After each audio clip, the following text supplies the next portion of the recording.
Olá, sejam muito bem-vindos! Hoje nós iremos falar um pouco sobre a história da internet, da ARPANET à internet comercial. Lembrando que não iremos esgotar o assunto, pois se fôssemos detalhar, teríamos muitas horas de vídeo. Sem mais delongas, vamos iniciar! A primeira indagação que faremos é como surgiu a internet. A internet, ela surgiu em 1969, por intermédio de um projeto militar norte-americano experimental denominado ARPANET, que pretendia construir uma rede mundial de computadores, capaz de se manter autônoma, ainda que parte dela fosse destruída, em decorrência de um ataque militar ou de uma guerra. Essa característica, ela permitia que as informações pudessem alcançar seus destinos por caminhos alternativos, por meio de redundância de canais de informações. Com isso, a rede de comunicação das Forças Armadas americanas, elas não seriam afetadas por eventuais ataques nucleares dos soviéticos, viabilizando a troca de informações e mensagens sigilosas e urgentes dentro da organização militar.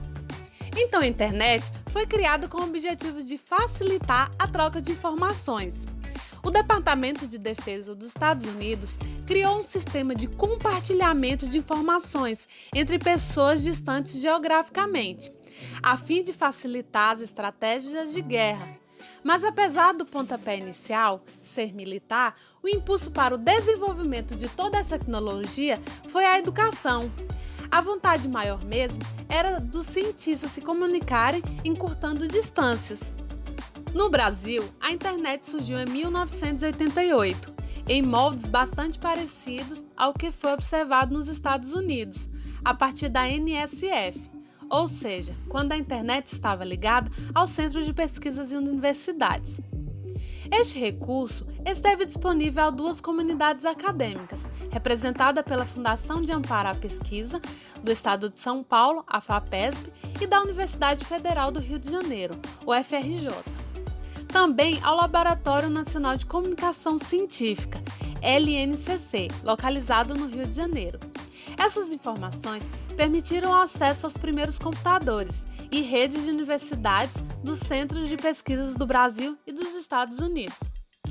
Os primeiros computadores foram chamados de IMPs, processadores de mensagem de interface. Eles foram instalados na Universidade da Califórnia e os outros 3 IMPs foram instalados no Instituto de Pesquisas de Stanford e na Universidade de Utah, em Santa Bárbara, todos realizados sob a supervisão de Leonard K. Rock. O primeiro uso foi do Instituto de Pesquisa da Universidade da Califórnia e finalmente pousou o sistema a uma velocidade de 4 nós. Em 1972, a ARPANET tinha 15 nós e foi proposta publicamente por Robert Kahn na Conferência Internacional de Informática. Quem inventou os protocolos TCP/IP basilares para a internet?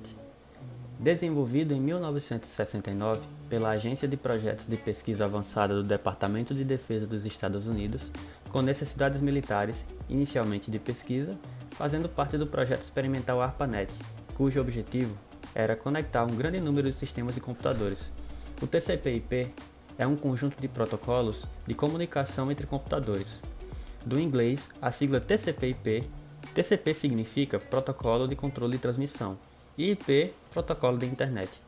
A ideia era manter conectadas as universidades, centros de pesquisa e órgãos do governo, mesmo que parte da rede fosse comprometida.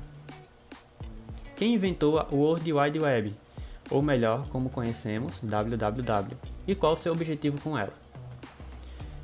Em agosto desse ano, 2021, fará 30 anos desde o primeiro site publicado.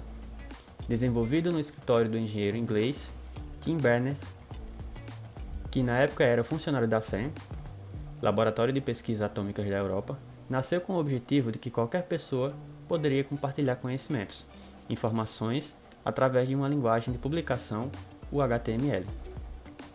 Criada em cima da internet, o objetivo era se popularizar mundialmente, e como podemos ver, a ideia pegou. Alguns anos antes da publicação do primeiro site, foi sugerido a utilização de hipertexto, um formato de organização de informações em que textos e imagens ficam interligados. Esse era o HTTP, no qual é outra história. Então assim nascia o www, que é a abreviação de World Wide Web, algo que podia significar rede mundial. Daí a ideia já era padronizar este modelo mundialmente e deu muito certo. As informações podiam ser acessadas por um navegador, o que levou ao surgimento de uns famosos alguns anos depois, como o icônico Internet Explorer, lançado em 1995. Vale lembrar também que o primeiro website publicado está no ar até hoje e é fácil ser encontrado. A utilização da ARPANET teve início no contexto da Guerra Fria, sendo ela utilizada como uma garantia para a comunicação entre militares e cientistas. No entanto, após o fim desse período, a ARPANET ficou um pouco de lado, voltando a tomar uma proporção maior a partir de 1982, quando passou a ser utilizado na maior parte no âmbito acadêmico, inicialmente exclusividade dos Estados Unidos.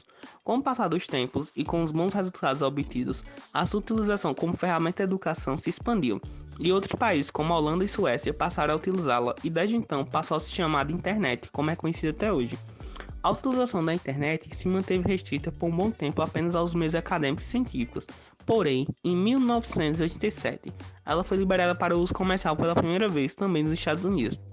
A partir desse momento, começaram a surgir diversas empresas provedores de internet, e ela começou a tomar uma proporção muito grande, se espalhando para diversos países.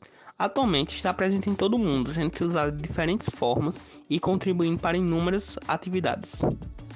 Um período relevante na história da internet foi a chamada Guerra dos Browsers, mais conhecida como a Guerra dos Navegadores Web, que é o nome dado a um período de aproximadamente 4 anos no final da década de 90, marcado por uma intensa competição entre as empresas Netscape e Microsoft pela fatia de mercado de navegadores web, mercado que até então tinha liderança absoluta da Netscape. Em 1995, o navegador Netscape já não era uma das únicas formas de acessar a rede. Um grande acontecimento esse ano foi o licenciamento do código antigo Mosaic, que possibilitou à Microsoft, uma das maiores empresas de software para computadores, a criar o Internet Explorer, uma janela própria para a web. Podemos dizer que esse lançamento foi o que deu início à Guerra dos Browsers. Após o acontecimento, ambas as empresas começaram a competir de forma frenética para garantir que seus programas tivessem versões cada vez mais desenvolvidas, buscando sempre superar o concorrente, oferecendo produtos cada vez melhores e mais rápido. Ainda em 1995, buscando enfrentar a Microsoft, a Netscape criou a linguagem de programação chamada JavaScript, o que ofereceu aos sites uma capacidade de computação muito avançada, nunca vista antes. Em contrapartida, a Microsoft lançou o Cascading Style Sheet, o CSS, um mecanismo que possibilitou adicionar padrões de design a páginas web, buscando sempre aumentar sua força no mercado e competir com as concorrentes. A Microsoft e a Netscape continuaram em pé de guerra e no ano de 1997 as coisas saíram um pouco do controle. Neste ano, a Microsoft lançou a versão 4.0 do Internet Explorer.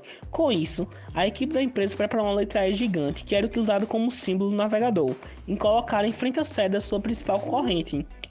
A Netscape não gostou nada disso, considerando um ataque a eles, e prontamente retiraram o E e decidiram colocar naquele mesmo lugar o seu símbolo, um mascote dinossauro Mozilla. Tentando barrar o avanço do Netscape, a Microsoft começou a distribuir o Internet Explorer com seu sistema operacional Windows. Em 4 anos, eles já possuíram 75% do mercado e em 1999 passaram a ocupar praticamente todo o mercado. Em decorrência desse elevado crescimento, a empresa começou a enfrentar litígios por causa das suas jogadas no mercado. A Netscape, vendo a proporção das coisas, decidiu tornar seu código aberto e criou a organização social sem fins lucrativos Mozilla, que futuramente, em 2002, criou e lançou o navegador Firefox, tendo em vista que os usuários da rede não tinham interesse em um monopólio de navegador e nem a web aberta. O Mozilla criou o Firefox para oferecer a eles uma escolha diferente da existente até o presente momento. Após 8 anos do lançamento do Firefox, em sua grande maioria em 2010, conseguiu reduzir drasticamente a fatia de mercado que o Internet Explorer ocupava. Ainda no final dos anos 90 e início dos anos 2000, foram surgindo outros navegadores como o Opera e o Google Chrome. Em 2015, o Internet Explorer foi substituído pelo Microsoft Edge com o lançamento do Windows 10. Essa guerra, ou melhor dizendo, competição, resultou em diversos feitos importantes, como a reversão do uso de software para outro e a geração de navegadores que até hoje utilizamos. Foram essas contribuições que possibilitou termos a rede que temos hoje, com a oportunidade de escolha e principalmente a diversidade que ela oferece. A bolha da internet foi um movimento especulativo nas ações de empresas baseadas em negócios na internet ou intensivas em tecnologia. Essa especulação econômica cresceu ao longo da década de 1990 e culminou com o estouro da bolha em 10 de março de 2000. Isso porque o setor de tecnologia era conceituado como uma nova economia anticlínica de crescimento ilimitado. Como consequência, provocou o superaquecimento do mercado financeiro americano. No início da década de 1990, a internet passou a se popularizar, deixando de ser um domínio exclusivo de universidades e governos. Além disso, a demanda crescente por computadores reduziu o preço desse produto, estimulando ainda mais o desenvolvimento de empresas.com. Logo começou a surgir diversas empresas na área, muitas delas movidas pela ganância de ganhar dinheiro rápido e fácil. Inclusive, muitas abriram o capital sem ao menos gerar lucros. A bolha se alimentava de especulação, financiamentos privados maciços e excesso de confiança no crescimento do setor. O preço de várias ações no setor disparava logo no lançamento, chegando a valorizar mais de 600% em um único dia. Como resultado, a Nasdaq, que subiu 5 vezes entre 1995 a 2000, atingiu 5.048 pontos em 10 de março de 2000. Isso representou a máxima histórica até então. Houve muitos fatores que colaboraram com a quebra generalizada de empresas.com, como o bug do milênio, o aumento da taxa de juros americana e o excesso de entusiasmo com o setor e a corrupção corporativa. Um dia, os investidores se deram conta de que as ações cresciam sem fundamento justificado. Isso provocou um pânico generalizado e levou a um enorme volume de venda. A Nasdaq terminou por absorver uma desvalorização de algo em torno de 76% no final de 2001. Como consequência, a queda no preço das ações, muitas empresas foram à falência e, além disso, muitas outras tiveram que se reestruturar para conseguir sobreviver. Empresas como a Yahoo, a Amazon, a eBay e a PayPal foram exemplos de empresas que sobreviveram, porém amagaram grande desvalorização em suas ações. Logo, o modelo de negócio teve que ser reavaliado para que se adequasse à nova realidade e fosse sustentável a longo prazo. Esse foi mais um vídeo. Obrigado por assistirem e até aqui e até a próxima.